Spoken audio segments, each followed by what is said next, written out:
fans, the draft board took a massive shift. I mean, it was like just when you think you got it all figured out, it just went in a whole different direction. First you thought we were zigging and now they're zagging, and before it's all over, it might change again. But right now, as it stands for the 2026 NFL draft, ESPN analyst Mel Kiper Jr., he comes out and he dropped the bomb on us for his mock draft 3.0. And he was saying that the Chicago Bears are targeting a young edge rusher at 25, and none better than PFSN mogul, like genius Ian Cummings is in the building, man. We're so excited to have you, man. Ian, thank you so much. First time to be on the show. It's great to have you. We've had Jacob Infante on here quite a few times, and he spoke highly of you. So everybody give it up for Ian Cummings. Appreciate you for having me on. You give me too much credit. I just come in every day, do the work, and it's just part of the job, but it's fun. This is the time of year that we live for. It's been hectic. The Senior Bowl, all the events, the NFL Combine, and keeping up on the film, the most important thing, right? But we're getting close. I think we're just over a month away now, so on the home stretch, and still a lot of questions left to answer. So it's gonna be fun. Absolutely. And folks, if you want to talk about this, if you want to talk about anything, get on the CSP hotline, leave a message, comment, or a question for the show, 872-256-1424. Just like our great friend, Mike Singletary, Hall of Fame, Super Bowl champ legend. He came on yesterday and he broke bread with us. Now we've got the legendary Ian Cummings on here, and we're talking about these two intriguing prospects, man, linked to Chicago. First, we've got Zion Young from Missouri, explosive pass rusher with upside, and then TJ Parker from Clemson, physical, high motor defender with strong production. Could one of these guys be the perfect complement to Montez Sweat and elevate Chicago's pass rush? What say you, Ian, out of those two? Is there a 1A, 1B, or is one have a slight lead over the other, or what do you make of all this? Yeah, well, everyone's board is going to be different. My personal board, I have TJ Parker over Zion Young by a safe margin. I think Zion Young is one of those guys who definitely has the upside that you're looking for, right? And we think about Dennis Allen, right? And what type of edge does he like? Generally, guys who are a little bit longer that can push the pocket with power, either from wider alignments or play a little bit farther inside. And I think Zion Young fits the bill for that for sure. Around 6'5", over 250, probably can play over 260 in the NFL level, and then close to 34-inch arms. That power profile was on display at the Senior Bowl where he was rushing. In one-on-ones, those are naturally geared toward the edge rusher, whoever's on the attack, right? Yeah. But either way, I mean, you can see that in a confined environment and then in team drills too. But the production this past year pops off the page, particularly in pursuit, TFL production. The pass rush efficiency isn't quite as glowing for him, but still you're looking at a guy who has the raw power, the linear explosion, not only to generate angle advantages off the snap against tackles, but also siphon that explosive energy. And, football is physics at the end of the day. If you're longer, if you're more explosive, if you have that compact mass that Zion Young does, and you have the motor that he has off the snap as a bonus, you can generate a ton of power. You can drive guys back and you can pinch the pocket and prevent QBs from stepping up. So all of those things bode well. But I think Zion Young still has a ways to go in terms of refinement because you're not dealing with the kind of flexibility that you would want. I think he's a little bit stiff in the hips, a little bit high cut sometimes, and that can impact his quickness on counters, whether it's an inside swim or trying to recalibrate his base, right? Those are things that he's still working on. And he's not the most refined with his hands and his counter arsenal right now too. So high motor player who has the physical skill set to at least contend in run defense too right away, but then also has the explosiveness and the power element to provide a pass rush catalyst with more refinement. I think the floor is a little bit lower than people are letting on. Round one would be a little bit too rich for me. But again, I can see the argument when you're talking about the youth and the motor and the athleticism and the length. With TJ Parker, I think he's a little bit more, I think he's got a little bit higher floor for sure. He's not quite as long as Zion Young. He's not quite as powerful at his maximum, but he still gives you a lot of compact power, being around 6'3" and I think a half, 260 with over 33-inch arms. So he's a guy who kind of, has that compact power element, really good natural leverage with his frame, where he can acquire leverage, keep his base beneath him, and win the pad level battle at contact. And then when he's on his game, that was the big question, right? In 2024, he had elite pass rush production. He was one of those guys who we were kind of, premonitioning as a potential first rounder in this class. And we're still talking about him like that. But you have a lot of analysts too, myself included, who view him as more of a top 50 guy, right? Not sure I'd take him in round 1 either. But when he's on his game, when he's bought in, and that was another thing too, with the Clemson defense, the Tigers had national championship aspirations heading into the year. They didn't realize those, right? And so naturally, when a program kind of falls below expectations like that, it's not unexpected to see a little bit of a buy-in issue, right? For some guys, it was a little more prevalent than others early in the season. I think Peter Woods was one player who was a little more consistent. With TJ Parker, there were times when you saw lulls in effort and motor, but he picked it up down the stretch at the end of the year and, had a few really great games. So I still have some apprehension with the inconsistent motor. I want to see him buy in fully at the NFL level. I want to see him continue to refine his game.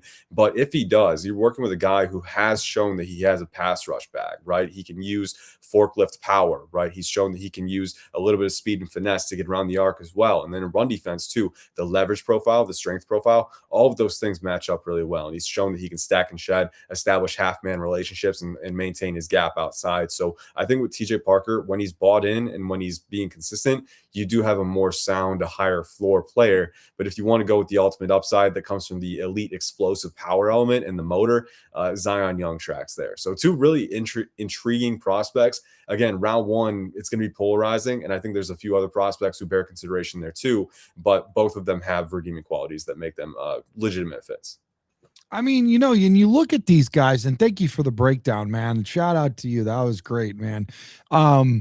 You look at Zion is 6'2", 262. I think that height might be a little bit lower. I think he's around 6'5", 6'6". I'll double check real quick. Yeah, do that for us. And then TJ Parker, 6'3", 265.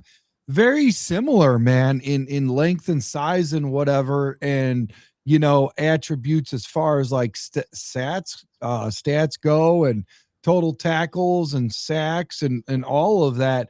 I mean, really, Zion looks a little bit on paper, a little bit more of a scrapper with the forced fumbles, and all of that. I mean, let me ask you this. Between the two gentlemen, which one would you say is better at stopping the run?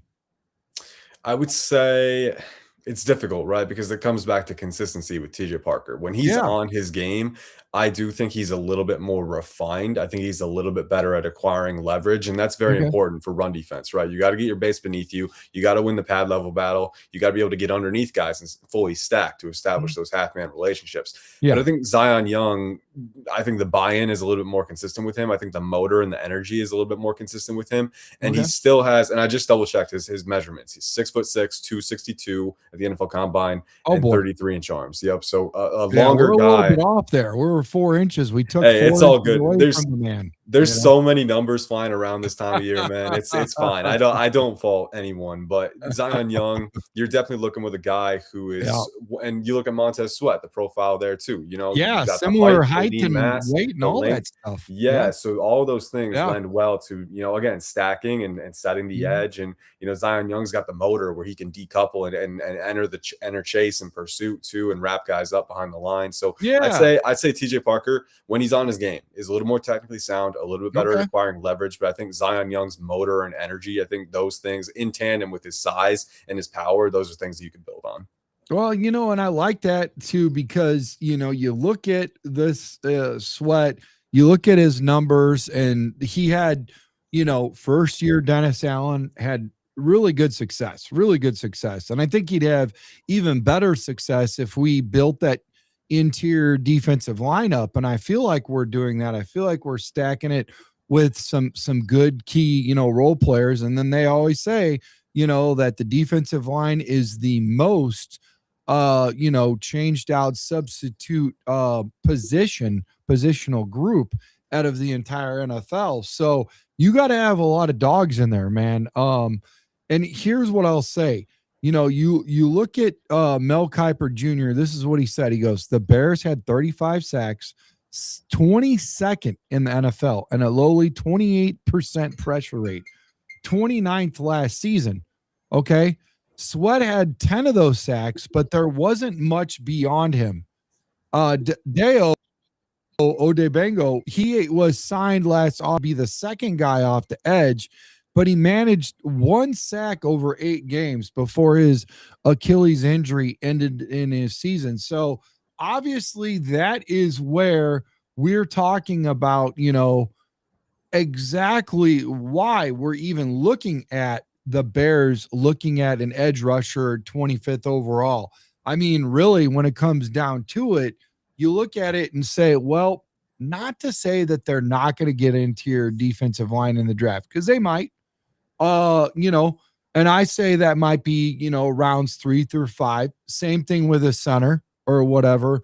But I think the most important positional group that they have to land in this draft and do their due diligence is to improve on those, those stats that Mel Kiper just spoke of, man. 22nd. That's not good with a 28% pressure rate, 29th in the league. That's, at the very end of the, of the entire NFL. I mean, those numbers are not good numbers, bro. I mean, look at this. Look at the Bears defensive rankings. Yards per game, 361.8, 29th. Rush yards per game, 134.5, 27th. Pass yards per game, 227.2, 22nd. And points per game, 24.4, 23rd. So, I mean, even though we liked our guys, Ian, even though we were, as a fan, as a Bear fan, I was bummed out that we let some, really good players that we like leave the building, and Bayard and all that, and Brisker. There's still a reason to the method to the madness, and large in part is because of these horrific numbers and where it all lays. And talk to us a little bit about how, making some slight shifts like this, like getting an edge in the first round, if you land it right for your ball club and what the system is. Because right now, what we know about Dennis Allen is he tries to make everything look the same, but be different. So he wants you to come in and not be a one-trick pony like Trey Hendrickson and just go rush the quarterback. Yeah. He wants you to be able to stop the run too. So talk about how important it is in this draft to land this edge.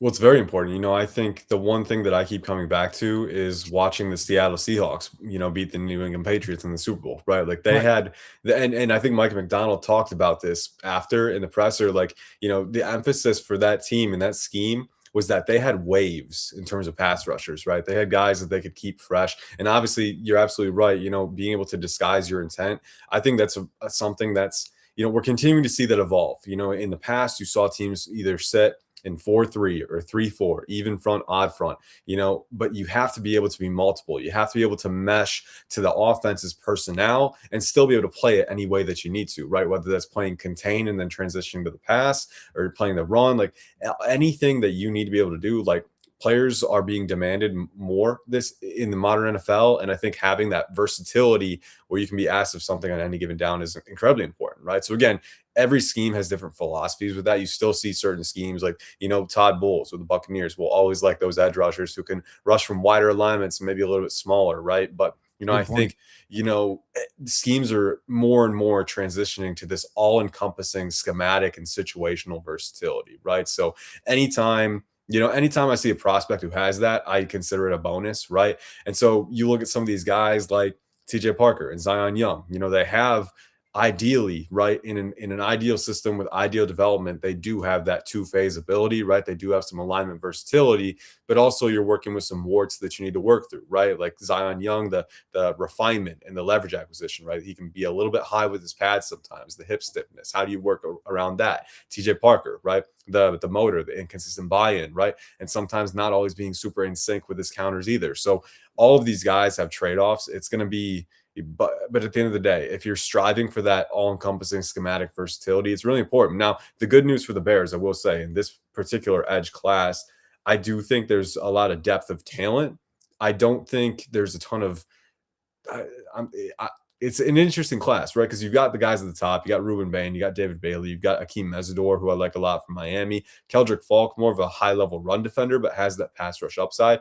You don't have this bona fide blue chip guy that you can say immediately he's going to be an X factor, right? But I do think and even in the first round, the depth is a little bit lower. But you go to the late round 1, early day 2, mid day 2 range. I think there is a lot of depth within that pool. You got guys like Gabe Akis from Illinois, who I like a lot, a lunch pail guy, team captain, 4-year starter, really good run defender, has the pass rush chops for sure. Malachi Lawrence from UCF, a little bit lighter, but 6'4", 251 with near 34-inch arms. He's explosive. He's got good bend and power capacity, all of those things. And I think he had a 12.7% pass rush win rate in his final year. So you know that efficiency is there. You've got Joshua Josephs from Tennessee, who's a little bit lighter, but again, has over 34-inch arms. So bulk him up a little bit. Maybe he can generate some more power too. And again, use that explosion and that bend at the NFL level. And he's a really good run defender on top of that too. In spite of his lacking weight, he's very good at acquiring leverage and stacking. And then you go down the list: Derek Moore, Denai Dennis Sutton, Kieran Crawford, Anthony Lucas. There's a lot of guys that they have the physical tools, they have the upside, but you got to get them in the room. You got to develop them. And that's going to be the key with this class. Is a little bit of a wild card, right? You don't know for sure, especially if you wait until day 2, right, that you're going to get guaranteed impact on day 1. And that's scary for a team like the Bears that needs it, right? But you also don't want to reach for a guy like Zion Young or, in my opinion, TJ Parker. I think round 1 is a little bit high for them. But again, it also goes back to if you can get him in the right situation, in the right room, if the veterans can help coach him up, right? And those are all, question marks. You don't know for certain that it's going to catch on, but that's what the NFL draft is at the end of the day. It's not, I hear people say it's a crapshoot. I don't like to say that. No, but there is a lot of volatility, right? A lot of outcome volatility, and you got to find out how to balance it. Yeah. And then you try to put all kinds of, the tape doesn't lie. You look at all the numbers, they always say liars figure and figures lie, but the tape doesn't lie. Your eye will tell you a lot about what happens. But for sure, the problem is a lot of people, if they haven't been doing their due diligence and looking throughout the season or, multiple seasons at some of these athletes, and now you try to catch it on the senior day, or you try to catch it at the combine and all that.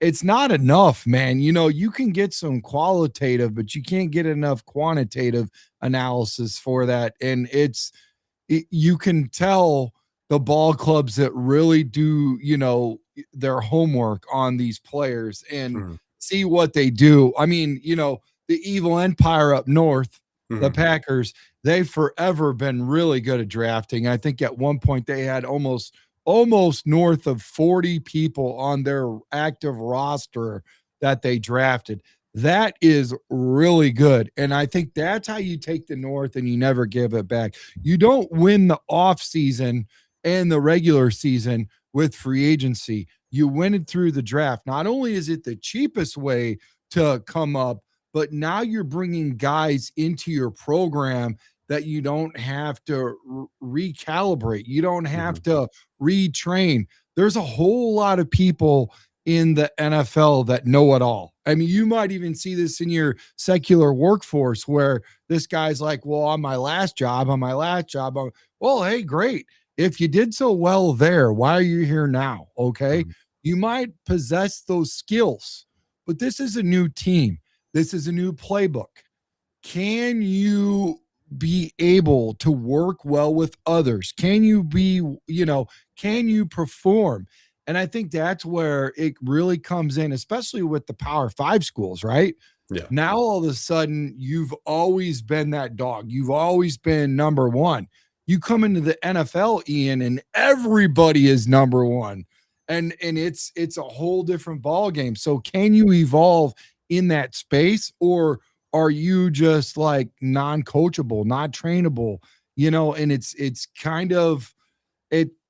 I really like what we've got in the building, and a lot of people will kind of wonder and scratch your head like, why are the Bears passing up on this guy? Why is whatever? Jalen Carter is being shopped, not because of his talent, but because of behavioral issues. And, it wasn't that long ago that we were kind of looked at like, why, and Poles was like, well, let's go ahead and get my right tackle instead. And everybody was just like, oh, it's ridiculous. That's stupid. Well, now he looks pretty smart, doesn't he, Ian? I mean, it took a little while, but now it's like, okay, so you kind of want to bring those guys in along with not just the numbers and the stats and everything, but what fits your ball club. And you kind of see what they want when they re-sign guys like DJ, when they bring a guy back in like Sanborn. They want grinders, man. They don't really have to have, hey, look at our, Jade Walker, UDFA. Who would have thunk, he scratched and broke the starting, and he very well might be your third best receiver on the Bears team. And I don't know where you're at with this, on whether you think we'll go draft a guy in the late rounds or whatever, and how you feel about it. But right now going into it, I feel pretty good. I feel good about our receiving core. I feel good about our tight ends. I feel good about every room that we have for the most part. I feel like our DBs could get a little bit more off. Obviously, in the safety, we can get some help with the safeties, right? We need to get a little bit more depth there. But I really think the edge, not so much the defensive line, maybe one dog. I would say this, Ian. The only way that I see the Bears not drop, and I'm not an insider. I'm a fan. I just want to say this on the show with you, is that I'm a fan. And I feel like if we don't get an edge, it's because of a dog, like Peter Woods that follow us at 25. And you can't pass up on a guy like that, right? I think you obviously have to play the value of the board, right? And going back to your initial point, like character obviously makes a huge difference. And I think it's one of those things that, unfortunately myself too, being a media scout, like my main thing that I do is I watch the film and, That's awesome. I grade players, right? But sometimes my perspective as far as character goes is a little bit limited, right? Because we can't, media scouts can't get in a room with these guys like NFL teams can, right? We that's a good point. Yeah, take them on top 30 visits. We can read tea leaves and we can interview them at these events and get a decent feel, but you never really know what a guy's like behind the scenes until you get him in your room. Right. And until he's there every day. So, again, it's always a little bit of a roll of the dice. Like This was an issue. And to be fair, it was a little bit more of an issue before the NIL era. I've heard scouts make this point, is that before the NIL era, a player would come into the league and get money and then change and act all different. Right now, they're getting opportunities before that. So you can kind of get a better pulse for that. But still, it's very important to see if they have the passion for it, right? If they have the work ethic to come in and day out, if they can understand the schematics and have the intangibles in that lens too. And again, you can read the tea leaves, you can get indicators. I think that player interviews are really valuable at these events, but to a degree, you can't quantify it exactly. So you just have to make your best guess. And, but at the same time too, I think playing the value of the board is different for every team, right? Peter Woods is one player who's been kind of polarizing in that sense, right? You have people who still have him in their top 20, but I know Daniel Jeremiah, who's plugged in with the league, in his mock drafts, Peter Woods is slipping a bit and, to the mid and late 20s. So as far as the Bears go and what the best pick is going to be at 25, I do think you have to play the board a little bit, but I do agree with you. I think they're in a pretty good spot. I think you look at, obviously, having Caleb Williams growing and having that offensive line for the most part set. Again, I do think that you want to get a potential future option, a developmental guy at center. I do think that, with Ozzie Trapilo recovering from the torn patellar tendon, I know they brought back Braxton Jones. I know they signed Jedrick Wills as well. I would maybe want to add one more guy there, but again, you still got the guard tandem, you got Darnell Wright, so you're pretty solid there. You've got a few top weapons, and then on the defensive side too, I really like the signing of Kobe Bryant. I think that fills one safety spot just by and large. I think he was a phenomenal player, really underrated player on that Seattle defense too. He can do it all. He's a former corner. He can play too high. He can come downhill. He's a ball hawk on the back end as well. So a lot of fun fits, and then also getting that corner trio back as well, signing Devin Bush. Like, I think they're in a pretty good spot, right? Where they're not forced into a specific, pigeonhole at 25 overall. But I also think you have to, and maybe we need to go against the grain a little bit, right? Maybe there's a player that we're not talking about. I would throw Kristen Miller from Georgia into that lens, right? 6'4", 320, can be an even front nose, super heavy hands, but he's got some pass rush upside too. Yeah. Caden McDonald, maybe, if you want a guy who's a little bit more of a traditional nose, but can also split out to 3-tech and kind of a Tyleek Williams-esque role with his linear explosion, right? I do think there's options. And if Dylan Thieneman from Oregon was going to somehow fall to 25, maybe you take that too. But, I think playing the value of the board, not getting too antsy, and not reaching for value, for need, right? That's the biggest thing. I think, especially in this edge class, right? If you're trying to reach for a guy who's a day 2 edge, odds are you might be able to get someone on day 2 anyway, with how big that day 2 pool of edge players is. So, I think for the Bears, you have a lot of positions already filled. I think patience is the name of the game. I think trying to find the right fits for sure is always important, but also making sure, especially in this class where there's kind of a dearth of blue chip and first round talent, make sure you don't elevate a guy past his optimal range in round 1. I think that's the most trepidatious errand here. Yeah, I agree. It's one of those things where you got to nail it. And I think out of all drafts, I mean, last year was telling. We had the best draft out of all teams. It was just amazing. We nailed everything. It was great. To be able to repeat that would just be like, that would be some work, right? That would be great. I mean, drafting is always, and I'm a little biased, right? Because I'm a draft analyst, right? But I do think drafting is the best way to build a team. And you alluded to it earlier too. Like, when you draft a solid core of players, you can get them cheap. You can get them for that 4-year window. And when you have a strong enough foundation with all of those players, that gives you the flexibility to fill in the gaps with free agency, get guys who are really good scheme fits and already established players. Sure. So the draft is at the foundation of it. You have to draft well. And it's a common theme with all of these Super Bowl winners and even contenders like the Patriots last year, right? The amount of rookie contributions that they had last year with Will Campbell obviously was a little rocky in the playoffs, was pretty good in the season too. They got Jared Wilson at guard, who's going to shift to center this year. Craig Woodson at safety was phenomenal for them as a rookie, right? So, all of those things, those are contributions that, and again, you can't expect day 1 contributions from every single rookie, but you mentioned it earlier, and I do agree with you. You can find a lot of things on the tape that indicate to you whether a player can make an impact, right?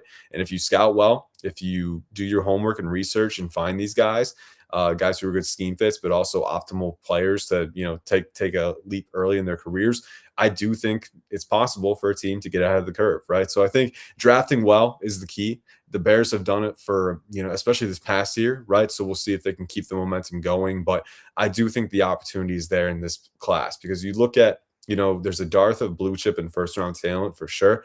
But I look at this class kind of like a bell curve, right? I think the meat is in the middle. I think round 2, 3, 4, 5, you're going to have a lot of opportunities to get potential starters early on in their careers. And I think that's a very valuable thing, particularly for the Bears who are trying to get over that hump. I think this is a class that can be a really important step for that.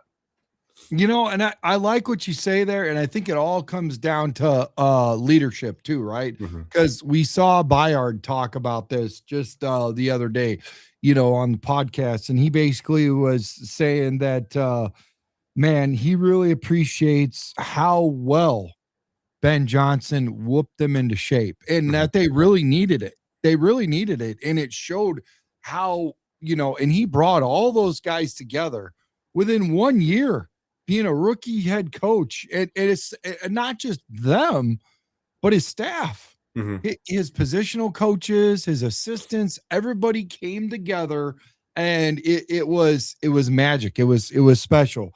Now to repeat that is going to be special also. And then the turnover of our defense, the turnover all in general. I mean, we lost offensive linemen. It's not the same. It's a lot of moving pieces, but to stay, comfortable in the storm. And he goes, I want everybody to get comfortable with being uncomfortable. And I think that speaks a lot of what's going on here, because he's not, resting on his laurels, Ian, by saying, oh, well, last year we did so good, so we've got A, B, C, and D, and Z excuses to take a step back. I mean, look at Washington. Washington went from worst to first, and they were one game away from the Super Bowl. All that, we were 5 quarters away from the Super Bowl, the Bears, and it just, he just does not like he's a man that likes being uncomfortable. He likes being comfortable with being uncomfortable. I really think he's going to get whoever, dons a Bears uniform ready. I mean, early on, I was like, Colson Loveland, really? I think we're good at tight end, but we'll see. I mean, what do I know? I'm just a fan. And, and then you see the presser where he's got his arm in a sling, Ian. And I'm like, oh my God, we got another guy like Tevin Jenkins who comes in with a bad back and all this, and we got to wait a year and see what happens and all this. And like, didn't we learn our lesson? And next thing you know, Colson Loveland finishes as like the best tight end in the NFL. It's amazing what, the culture that he started off with. This is what he started off with, Ian. You remember, he said no cell phones. He started off with that, and I was like, that's a pretty big ask.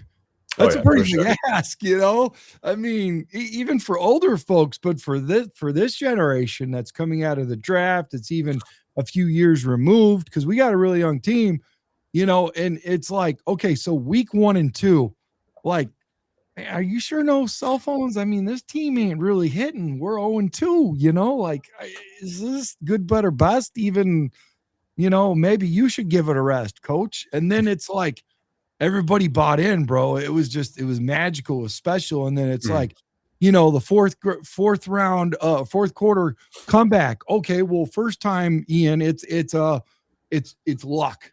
The second time it's a luck.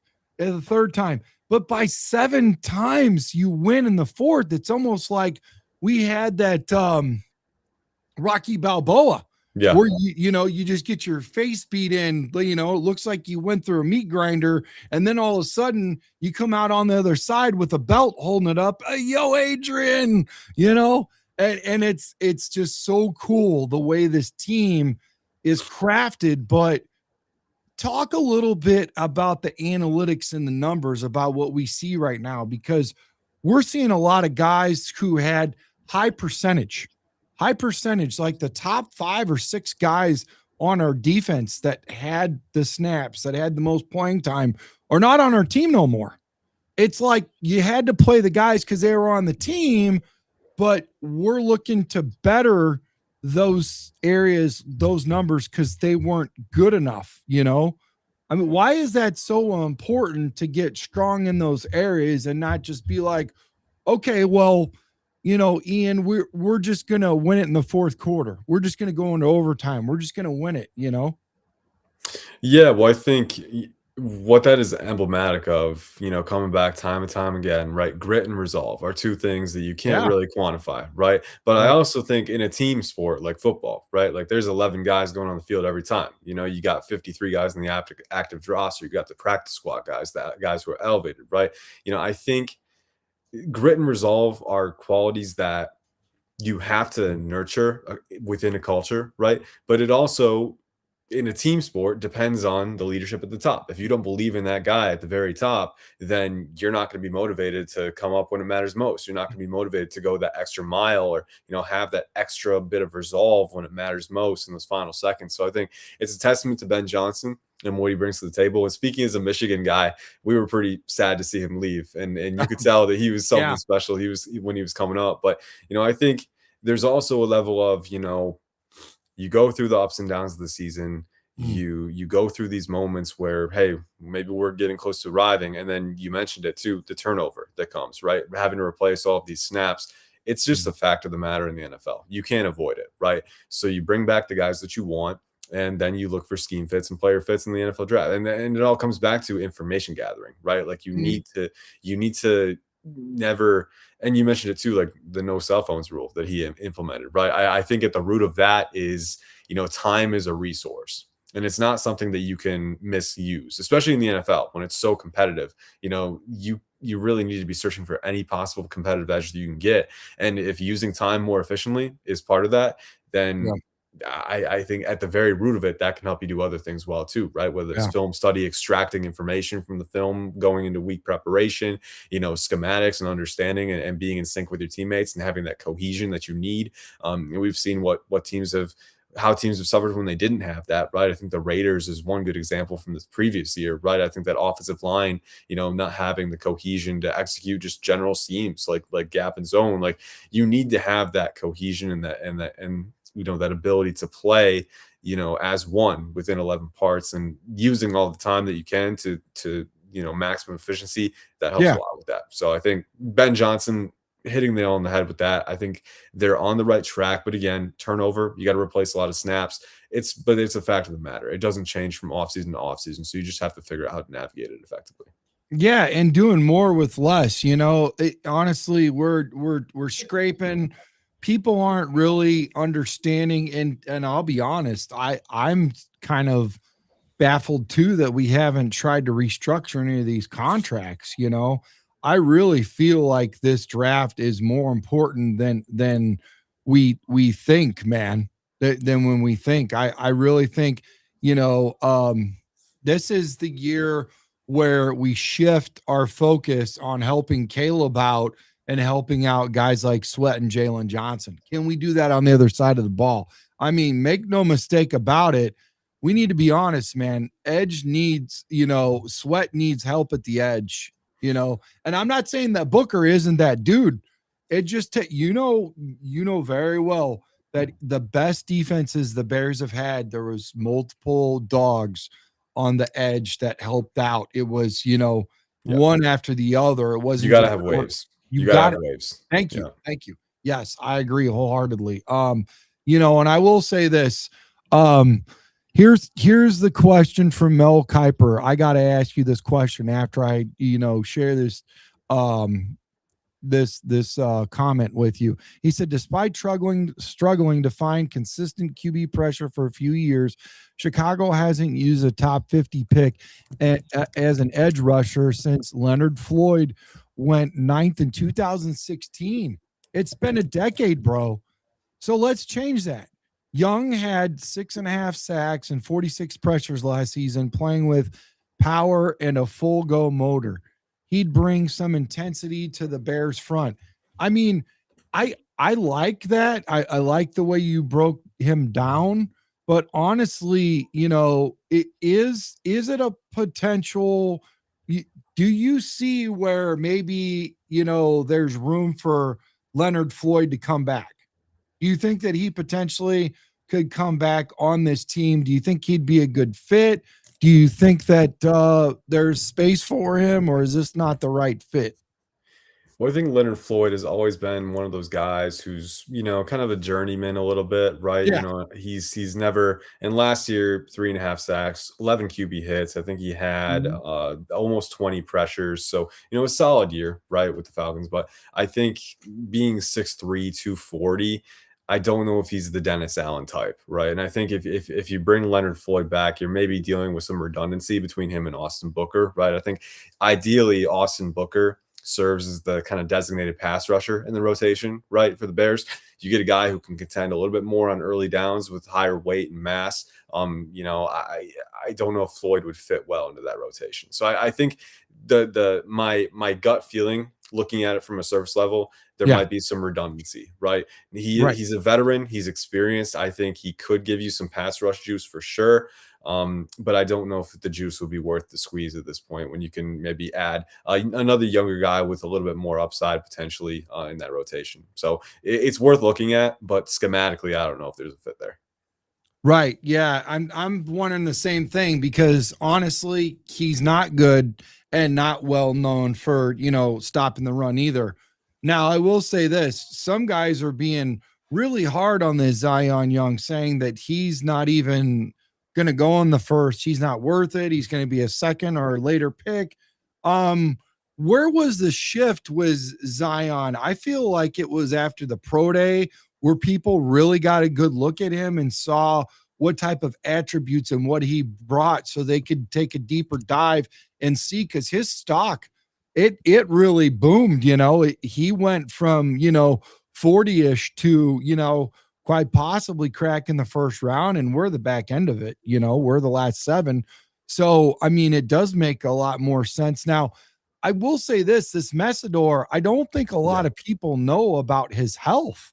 For me, the health is a concern. If he checks out okay, great. But that is somebody that I don't necessarily want to take a flyer on just from the outside. Like you said earlier, I like your quote where we don't know in the locker room. We don't see these things because we're not there. But from what we can see, what we can read, this guy is more of a, somebody that might not be ready to make an impact right away. And I feel like at 25 first round, we need a starter. We need to have a guy that starts, right away.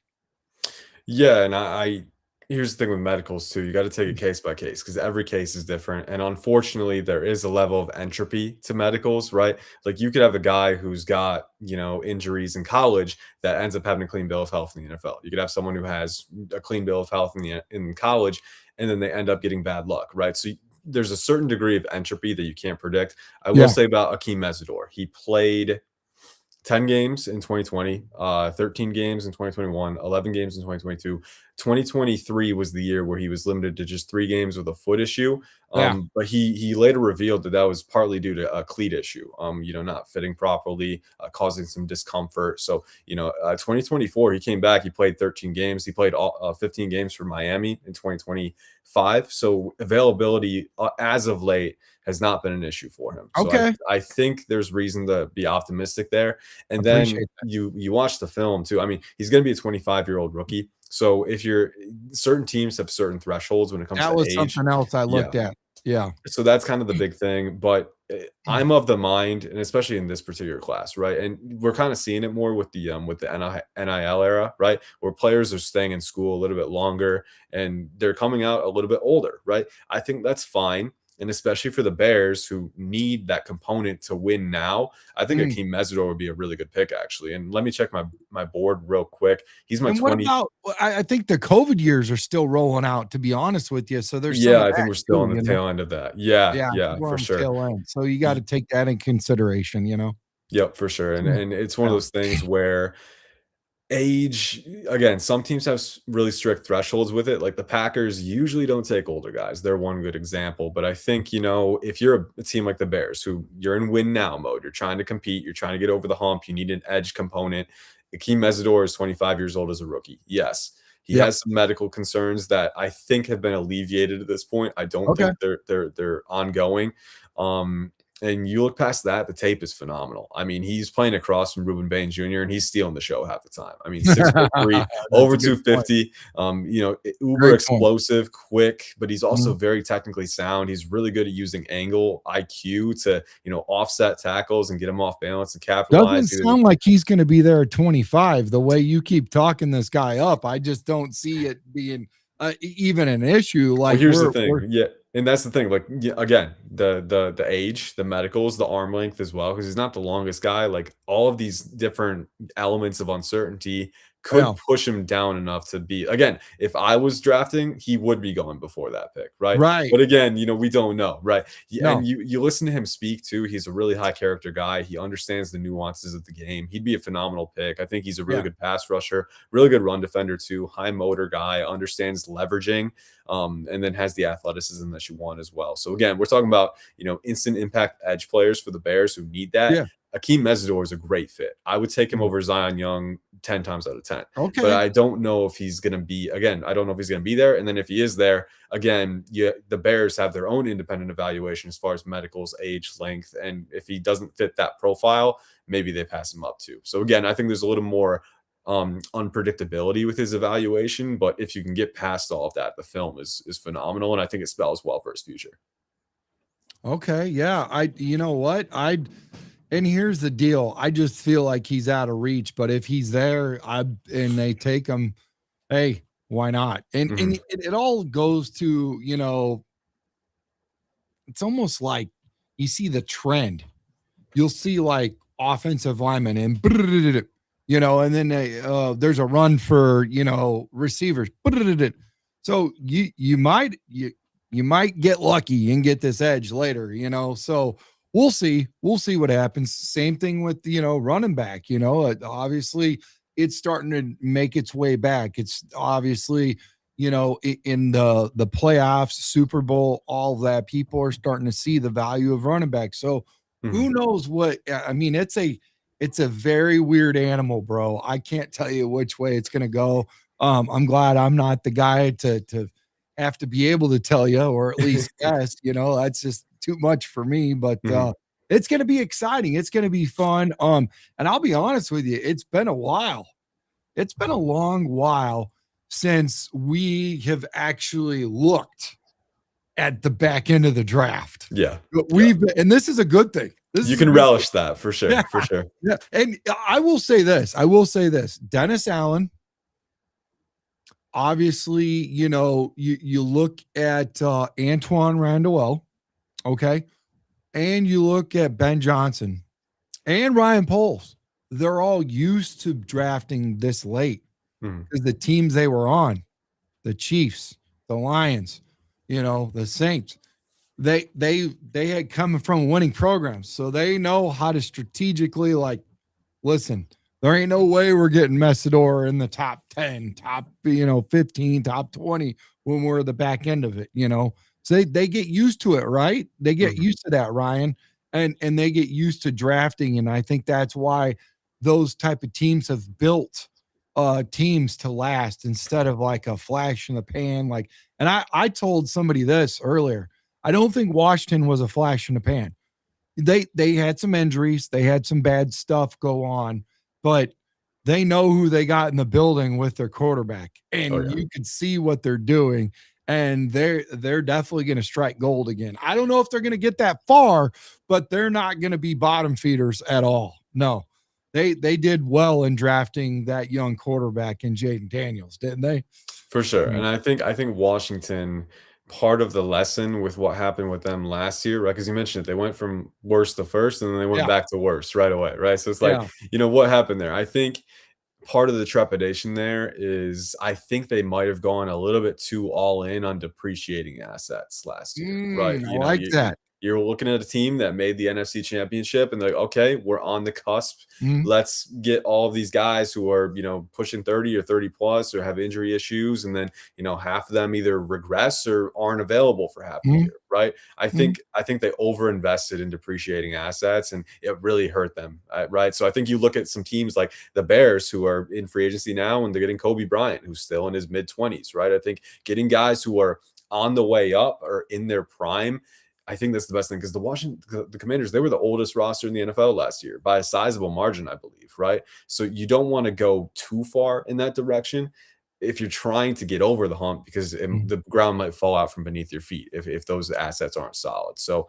I think, building a team with prime players is the way to go. I think the Commanders jumped the gun a little bit too much with trying to hit on guys who were here, but like Bobby Wagner had a really good season 2 years ago, but then kind of fell off a cliff last year, right? So it's like, you really need to be careful with those types of players. You don't want to overinvest in them, because if you do, it could be a house of cards type situation. I think that's what Washington had. They still have a pretty good young core below that. So I think they can reinvest and be better next year. But again, the clock is ticking, and the time is starting to run out for Dan Quinn and Adam Peters. So definitely a little more pressure on them this year to get it right. I agree. And here's another thing. There's been questions that have been coming to you, Mr. Cummings, and one right here that I want to highlight. And thank you for the super chat. Shout out to you, brother. Louis, it is that he says, thanks for joining the show, first off. And his question to you is, do we consider the conferences these guys play in? Is that a big factor for you? It's not a big factor for me. It is something you make note of, obviously. And what I've been playing around with my grading scale, for reference, for those of you who don't know my grading scale, I have a sub-trait grading scale. So I have 10 trait categories for each position group. And within those trait categories are different areas that I grade, like for edge, right? Balance and leverage, obviously leverage acquisition, pad level, gap intelligence, things like that. But it all computes a grade. And then I also have flag penalties. So if a player has a medical flag, I input a slight penalty for that grade. If they have character concerns, slight penalty for that grade. And competition is one of the flags within that. So if, say, there's a player who plays at the Division II level, just a slight flag penalty to kind of incorporate the uncertain projection. Anytime that a guy makes the leap from the Division II to the NFL, or the FCS to the NFL, right, or even the Group of Six, the MAC, that's a little bit lower now with NIL. Unfortunate topic for a guy like Emmanuel McNeil Warren, who's a top 50 safety prospect, right? I think. Ooh. Anytime that those come into play, you do have to be aware of it. But I will also say, and this is me being in support of players from those conferences, the diagnostics are the diagnostics. The film is the film, right? And on any recording of film, you're going to find a player in a football situation where they're going to have to make a football play with quick reaction, with not a lot of time to act.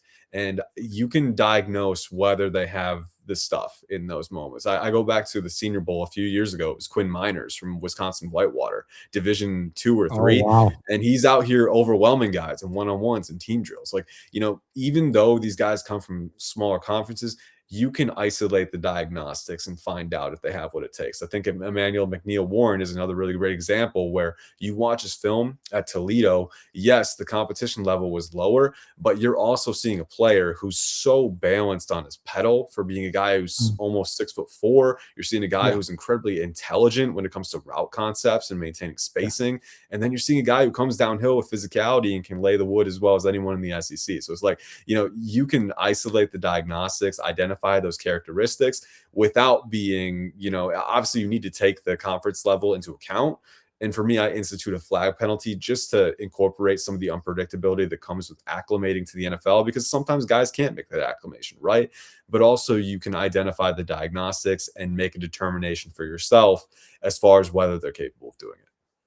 Yeah. I mean, you said it best. Like, you don't know what happens until they get there. You have to see, you can prepare all you want, but we don't really know until they take the field. And that's a thing. That's a thing, as far as all this stuff but you know what? You still got to do your due diligence. It's not like you can just, go ahead and, not prepare and plan. And, there is a science to this, but at the end of the day, I mean, we see how much all this, because it looks good on paper, especially when we start seeing highlights and stuff. Listen, Ao de Bengbos, Deo de Bengbos, I was singing Deo, and then somebody was like, you're saying his name wrong. And I'm like, now I'm like, do we even really care how we pronounce his name? Because, he really didn't do a whole lot, but it was fun. It was refreshing. We thought he was going to be able to play all these different positions and all of this. And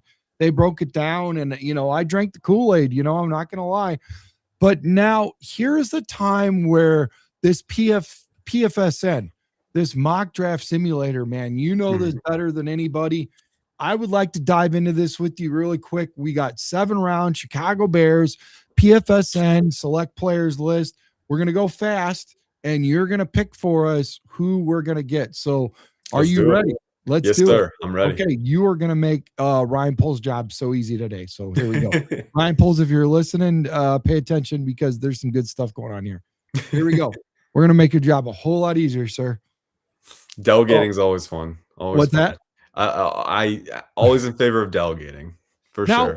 How do you feel about these trade offers, man? Do you feel like they're pretty realistic, or is it kind of like take it with a grain of salt? Well, you can see the points that they add up to. That's with the Rich Hill chart down below. So we try, and obviously there's no perfect system for trades, right? Because in the heat of the moment, there's multiple economical factors at play, right? Supply and demand, scarcity. If teams are trying to, or are more inclined to trade down than trade up. And there's other factors too, right? If you have a better relationship with a certain team, maybe they're willing to give you a better deal, right? So it's like there's a lot of different factors that at a certain point you can't really quantify in a simulator. So what we do with this is we input the trade chart values, and then we let you take it from there with the pure asset values, right? That's a lot of work, bro.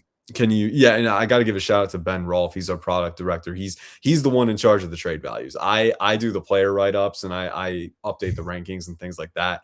But he helps the tool stay running smoothly. As far as the trades go for the Bears in particular, I think you have to look at the board and see who's available. And right there, we got Akheem Mesidor on the board, and we were talking about him as a really good pick at this juncture. I do want to check the safety board real quick. So can you go to safety real quick, Absolutely, yeah. just to make sure? That was the other thing I wanted to talk to you about, and I forgot. I'm glad you brought that up. Yeah. I would say that it would be BPA between the safety and the edge. Like, I wouldn't be upset if we ended up with the best safety. Oh, there you go. There's Warren right there, bro. There's McNeil Warren, but here's the thing. Yeah. I have a higher grade Yeah. on Akheem Mesidor. Yeah. I think the edge position is a little bit more valuable in terms of directly impacting the quarterback. I think safety positional value gets a little bit slept on. I do think having a really good safety is extremely valuable. Yeah. But I do think it's a pretty deep safety class too. So I think we'll be able to get a guy on day 2. Let's take Akheem Mesidor. Let's take the day 1 edge help, and we'll look at this guy. I got to ask you a question. Yeah. So this is exciting. I can't wait. Why did it change? Like, did you do this? Like, did they know you were coming on? So we got like cool stuff to play with. I swear this changed. Like, I'm not used to seeing this. This is different. This is new. This is new within the last week, actually. So the write-up is today because we do a mock draft. Everybody that knows me, we do a mock draft every freaking day, bro. Well, we didn't do one with Mike Singletary last night. That's right. We did not do one with him because he's upfront and honest. He's like, I don't know a lot of these new players, kid. So let's just don't worry. I got you, Mike.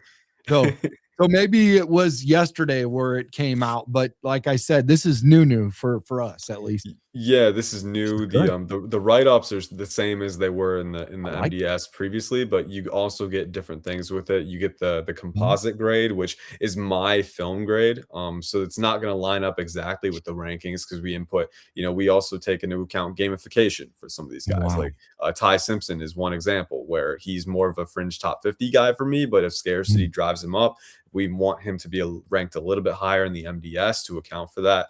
But yeah, and you can see the trait scores, the sub trait scores. Again, those are all my film grades, and it's just more contextual information for you to guide your pick at the end of the day. That's all. And this is free. It doesn't cost it. It's crazy. Like I don't want us to talk too loud because somebody might start charging us. This is great. It's free, bro. I can tell you we won't start charging you. It's going to stay free, and it's all geared toward just helping you have a more informative draft process and exploring different outcomes. I will say this though, if there was an option but wasn't forced, so that way I didn't have all the ads that kind of like throw my viewers off, because I'm doing this not just for, consuming as a personal, like I'm doing this for our platform. I'm doing this for our community. So if there was one where it was like, pay whatever, take my money, I would definitely do it.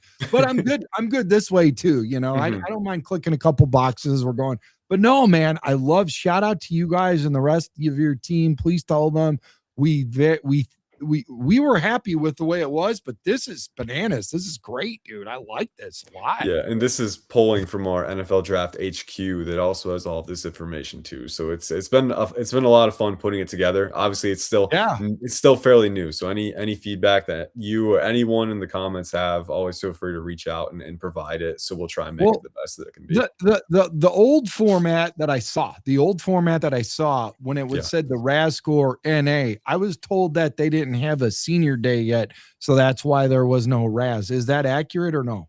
I think for Miami it was accurate. I'll have to check and see if their pro day passed, because I know the pro days are coming fast. I know there were. I didn't check this, gentleman. I'm just saying in general. Like somebody was telling me, I had them on the show the other day, and they were saying, "Yeah, Trex, if you see somebody, in the late rounds and it says NA for RAS, it's quite possibly that they didn't have a pro day yet or something like that." So that can be definitely a part of it, because we're in mid-March right now. The pro days run through I think early April, so we're still they're still progressing as we speak. I know Georgia's was this past week. There were a few other big ones as well, so there's more filtering in every day. So those come in, we compile more.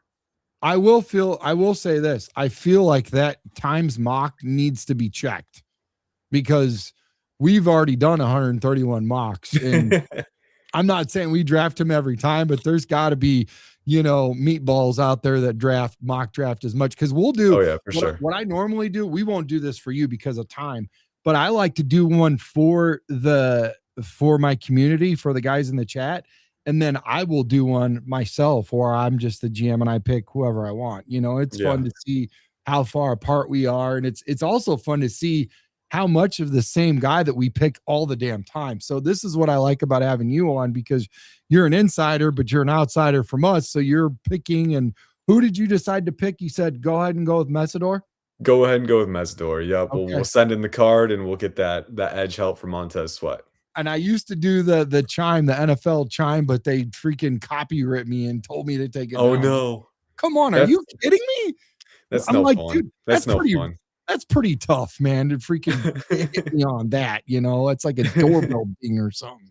I don't know. So here we are, 57. Where would you like me to check now, boss? What do you got? Obviously, let's go safety. Oh my God, Caden McDonald is still on the board. He's still there at 24. Still are you kidding me? Is that realistic or not? I mean, like, you want to talk about run stopper I was talking last night to Mike Singletary, the best that ever was at Hall of Fame linebacker, Super Bowl champ. He's like, it is so demoralizing tracks to be ran on. Caden McDonald would definitely help that out, but I don't know.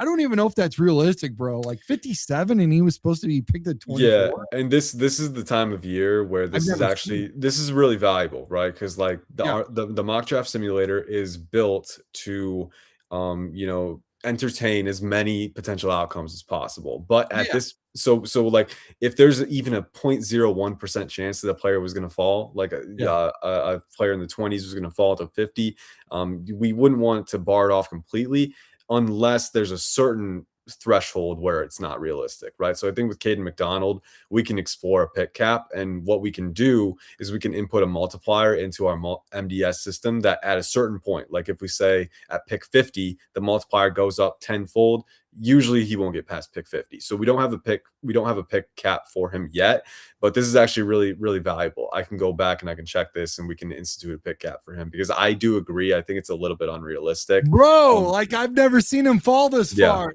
I would honestly say that one with the foot injury, I could see him fall. Yeah, Caleb Banks. Yep. Yeah, Banks. Thank you. I could see him. He's on the board. I could see him maybe falling in the 40s, bro, but like seriously, like 50s, that's a bit much. But I'm not. Well, it's up to you. You're the GM. Who do you want, brother?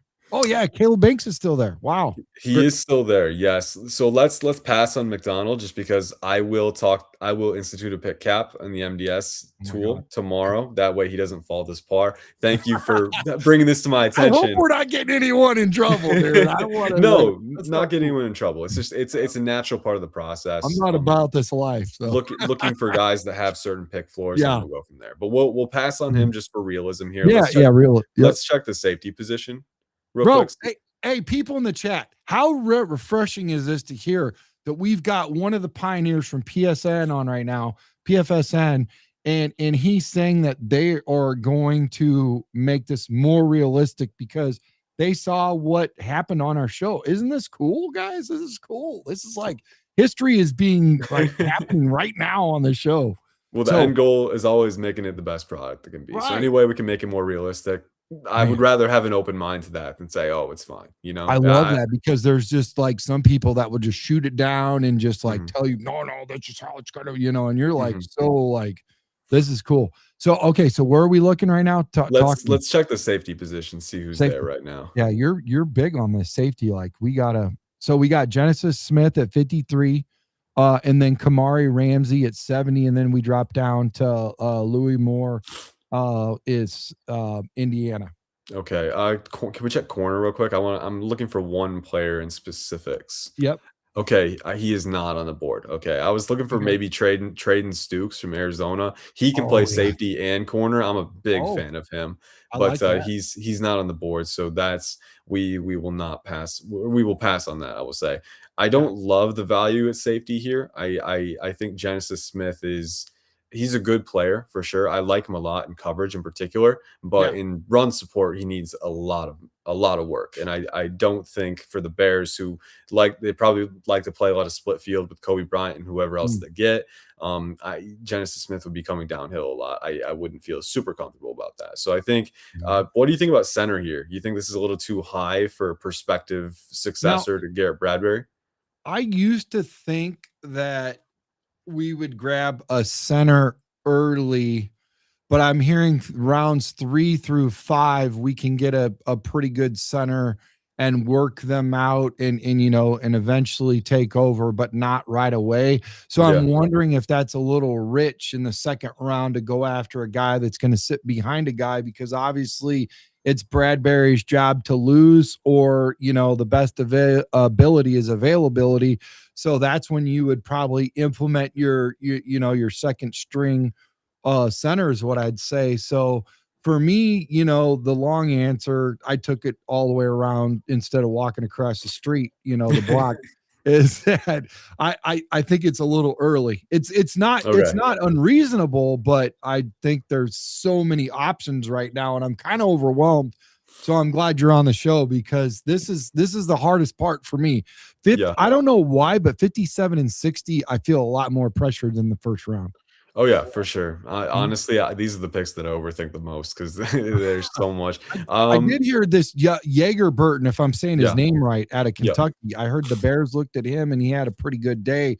So that would be a really good scheme fit for them. So let's see if we can get him in round 3 or 4. Let's see. If we can 129 maybe 129. If he's 141, I would say he potentially he'd be because for sure. Yeah. Okay. So let's look at defensive tackle though. Let's go back to DT and see who's there. Past Caden McDonald, because he fell. That's so rough to just do. It just doesn't feel right. I know. Grace Halton. I heard he had a pretty good day with the Bears from Oklahoma. For sure. Grayson Halton is a really good player. He's actually a top, I want to say top 64, maybe 75. Let me check my board real quick. I have my board. This says 65 here. This says 65 here. Okay. Yeah, because he's 65 on the MDS. Where's DT? I can't find DT. Hang on. Oh, I found it. Okay. Grayson Holden is my 69th overall player. So a little bit lower, a little bit of a reach, but still I think a really good two-phase player, in that he's got pass rush chops, but I actually really like his run defense too. I think he's got a pretty long-limbed lower body, he's super explosive, and he can reset the contact point. He's a fun player. I think we could honestly, here's the thing. Do we want to go with Grayson Halton, or do we want to swing for the fences with Caleb Banks, who I think is a lot more of a volatile pick? There's a lot more uncertainty with that pick with the foot injury. If it were me right now, heat of the moment, I'm going to go Grayson Halton. I think he's a really good, even front defensive tackle, but he can play some odd front too. I think a team like Pittsburgh, where they have, Hayward in there, and he's a journeyman, been there. He's almost 40 years old, and he will right the ship.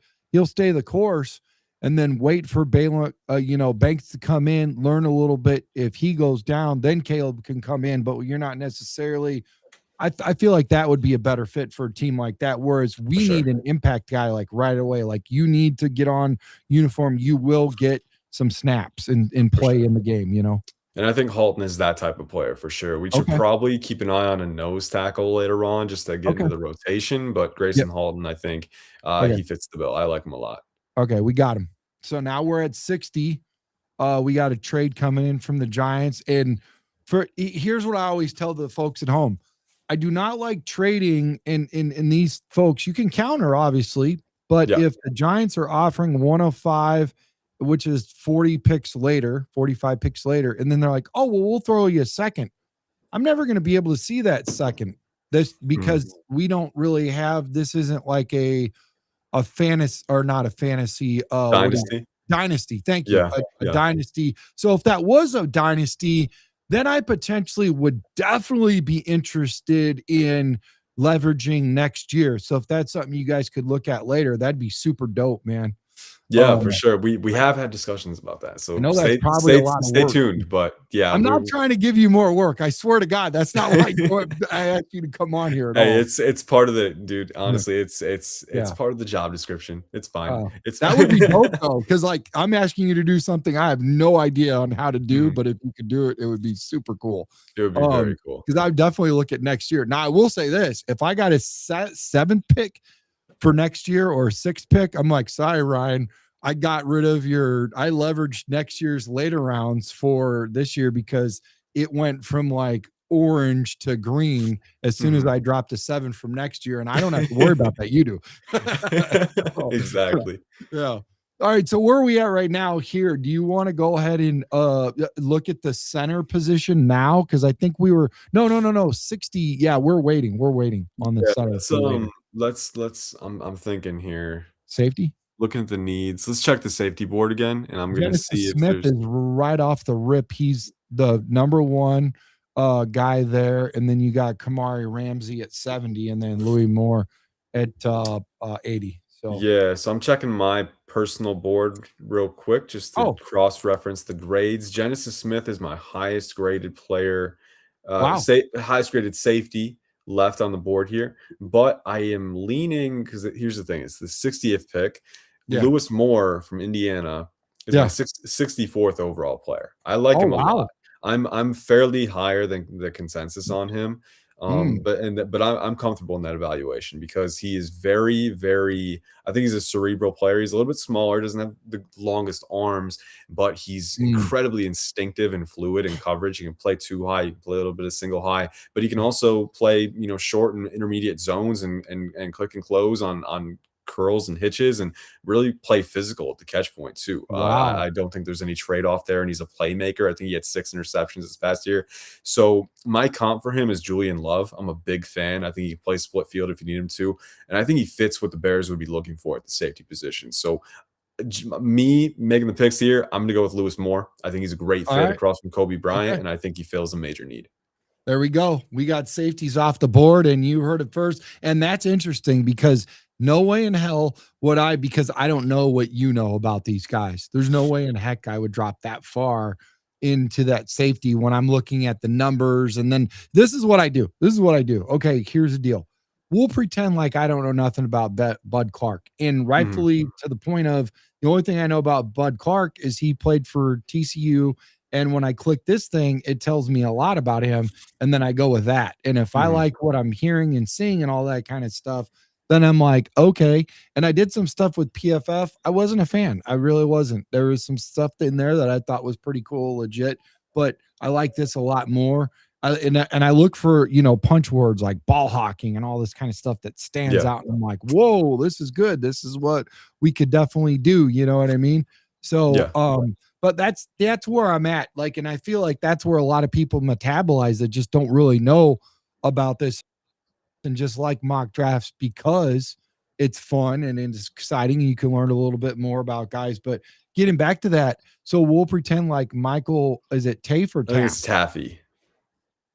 Taffy. Yep. Okay. Yep. Okay, cool. So if like essentially what you did is Bud Clark is at top and you went down to Taffy and picked him right now, that was wild. But you sold me on him really quick. We're like, this dude knows what he's talking about. Like, this is the dude. That's the thing. Like, any perspective pick, there's a ton of options, right? Yeah. So you sift through them. Everyone's going to have a different board. I have a different board from the MDS, right? I wouldn't want the MDS to be my exact board because it's not always realistic. Like D'Angelo Pons is my 11th overall player. Do I expect him to go 11th overall? No, being undersized, right? So you have to factor in gamification and what's expected and what NFL teams are showing too. So all those things factor into account. But there's a vast array, a vast pool of players to choose from every time. So I think we try to give the information that people need to go down the board and explore if they want to, but also the rankings are tailored. So usually there's a correlation between the better players being ranked higher. So Lucky, do me a favor, Lucky Guy 930.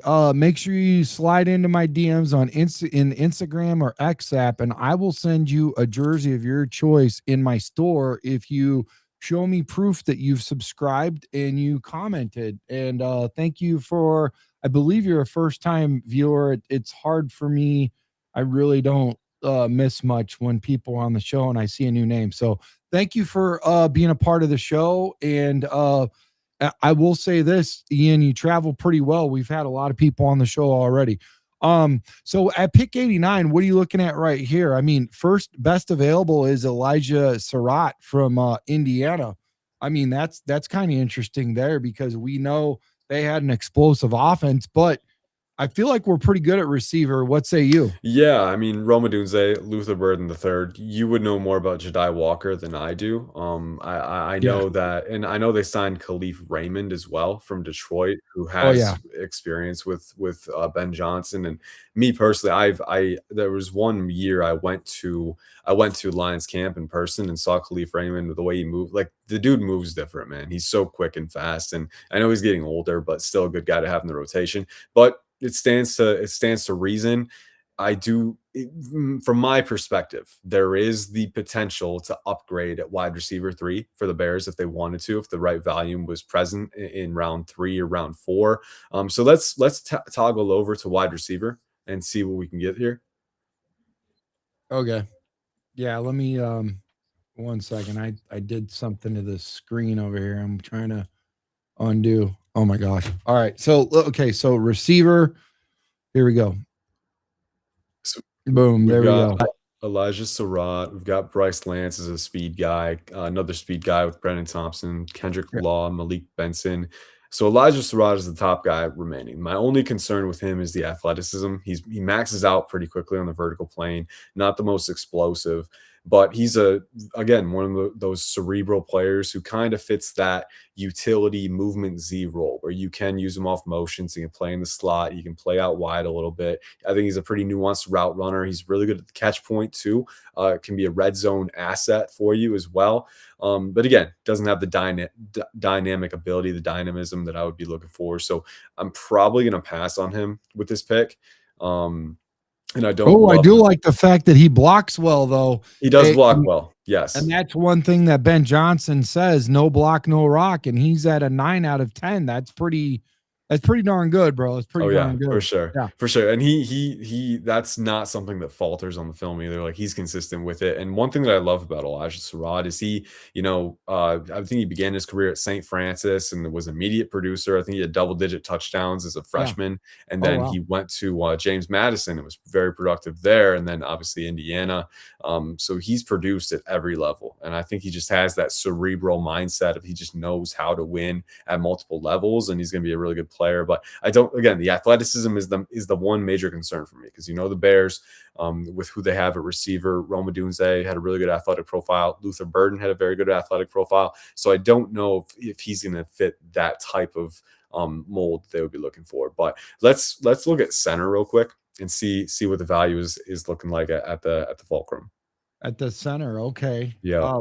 Okay. We got Brian Parker out of Duke, and then Matt Golban, Michigan State, which Okay. I'm sure you know a little bit about him, Yeah. and Logan Jones out of Iowa, and then Jaeger Burton out of Kentucky. Okay.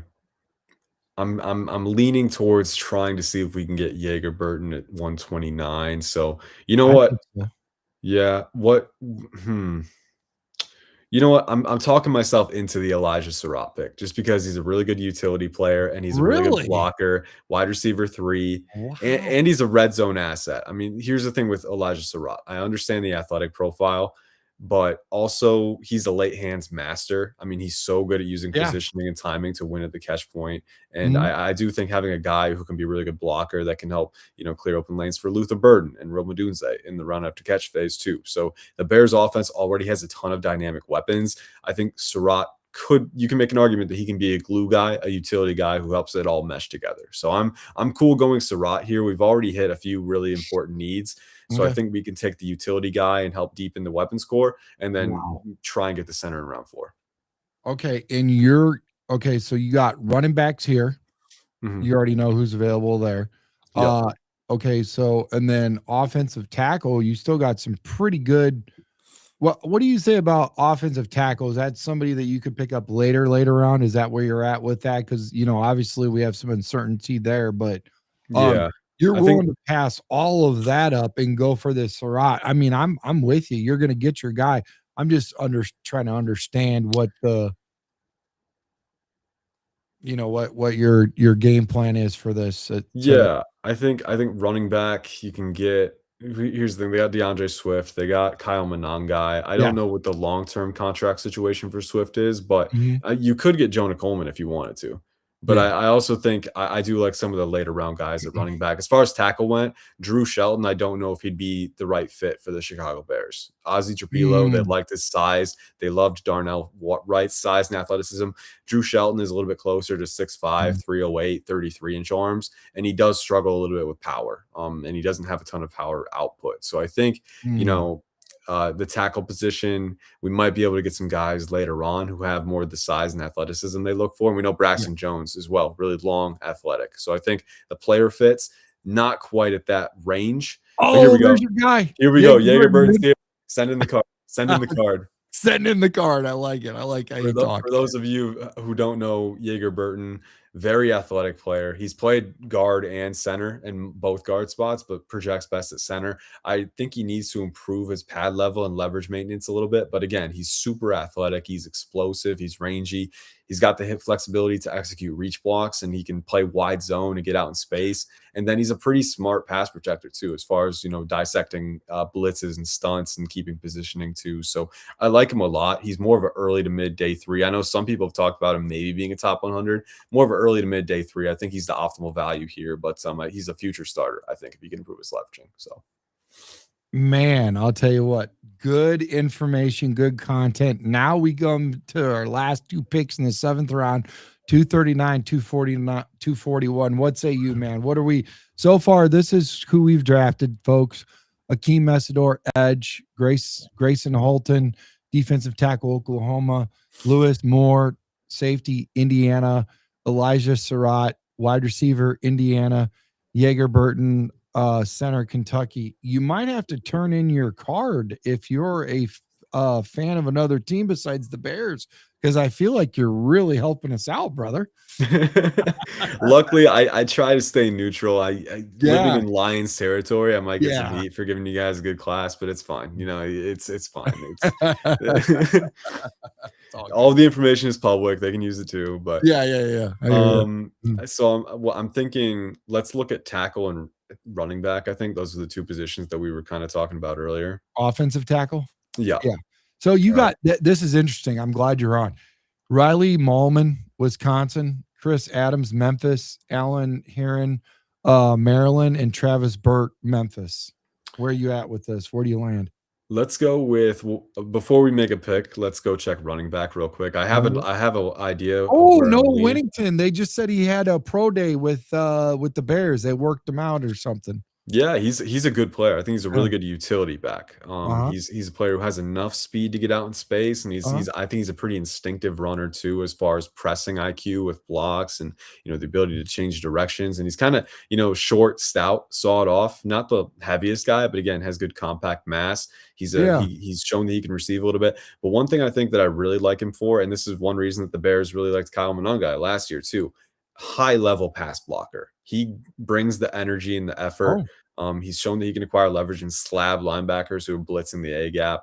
So you don't have to worry about him not protecting the QB on 3rd down. Yeah, pass blocking. So look at that, 8.9. Yeah, I think Noah Whittington would be a great pick in round 7. Okay. So let's go with Whittington here, and then I'm fairly positive that the guy that I'm thinking of for tackle is going to be there at the next pick. So okay. And now we're up. Riley Malman, Chris Adams, Alan Heron, Trevor Burke, Nolan Rucci, and is Xavier. I think it's Isavion Miller. Yeah, Xavier Miller and Isaiah Jada. Keep working down the line, or we don't need to go too much farther. I know who I'm looking at with this group of 4. Travis Burke from Memphis is my guy here. Travis Burke. Okay. Yep. So he is Massive guy, 6'9". 9. Yeah, 6'9". He'll probably be playing in the 320, 325 range. So he has a little bit of room to add more mass, but over 34-inch arms, Mm. tested really well for his size at the NFL Combine. And you watch Mm. the film, he's explosive. He's got hyper elite power capacity with this frame.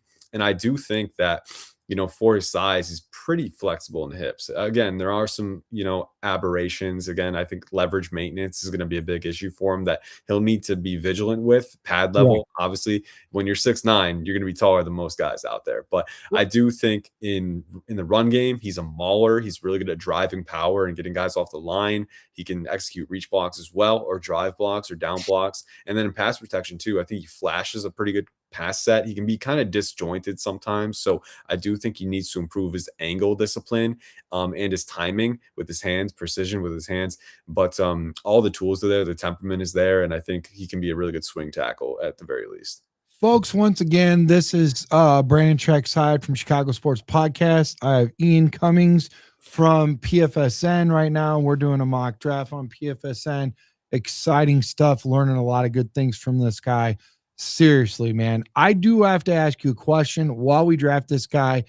In terms of value, and then you look at a guy like Luke Newman we picked up last year.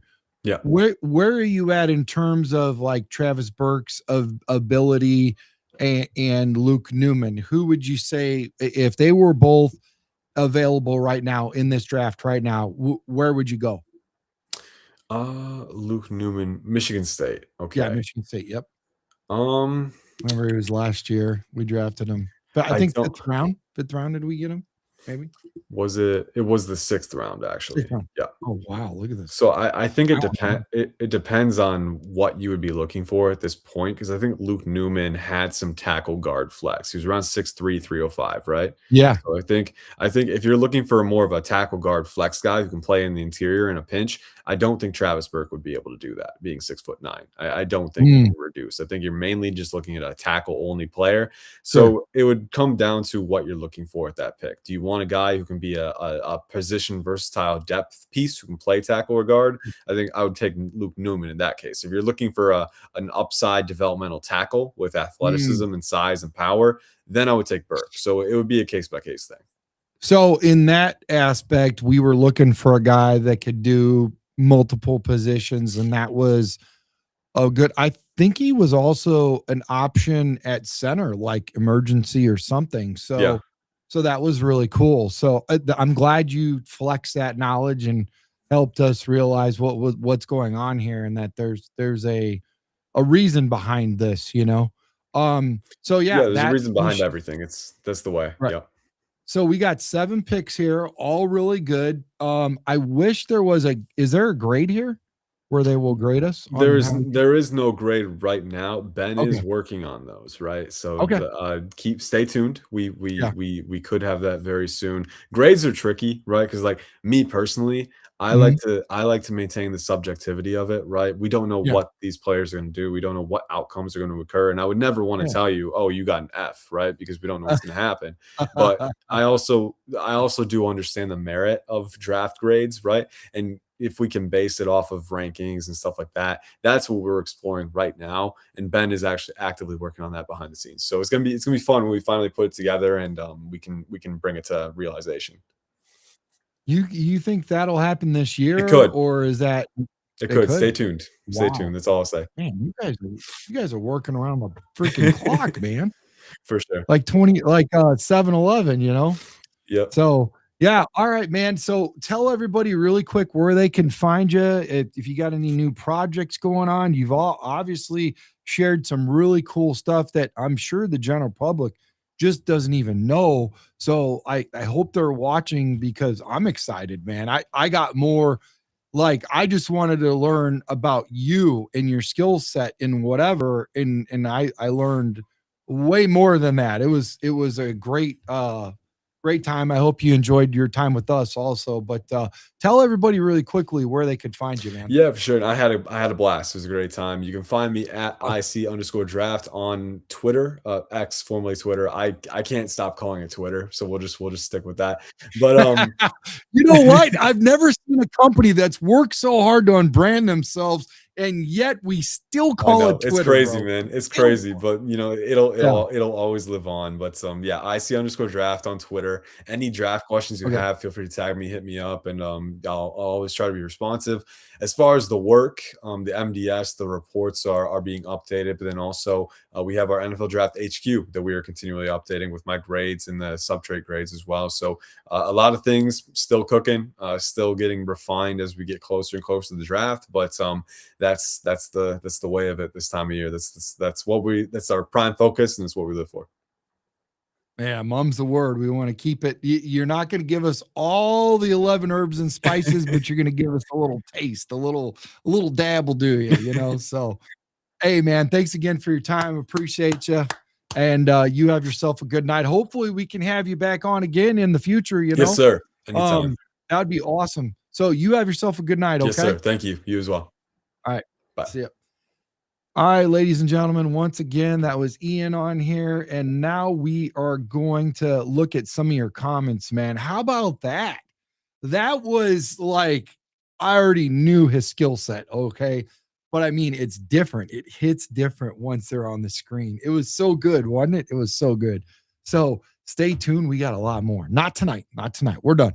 Only one mock draft tonight. Okay. We're going to close it up here. We're already at the hour and 30-minute mark, man.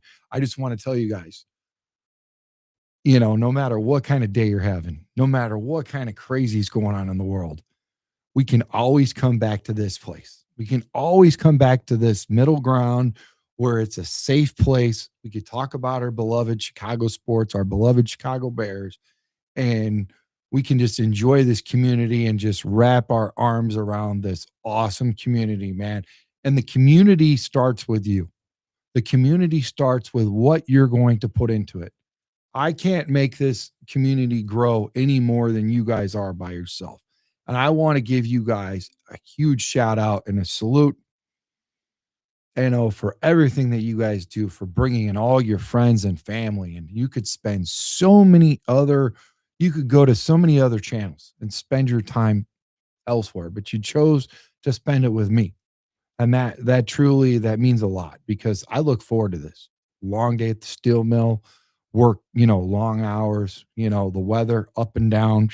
It's been crazy here in the Midwest, but, man, I'll tell you what, it's really something special to hang out with you guys. And I just want to thank you from the bottom of my heart. Like, you guys, you're making this dream possible, and I don't care what anybody says. I don't care how crazy they think you are. I started out with just one person watching me on my cheesy phone, in my garage. And now we're traveling all over and having all kinds of cool people and just hanging out with us, so keep the faith alive, keep the dream alive, man, and believe in yourself. And you're going to do something special, and you're going to have fun along the way, and always bet on yourself. I love you guys. You guys have a good night. Okay. Chi-Town up, bear down. On the ice, red lights flash, goods in the summer, whole city mad. Tracks like a tone, nigga ran for the sound. City ride with it, yeah, this our town. That's Chicago.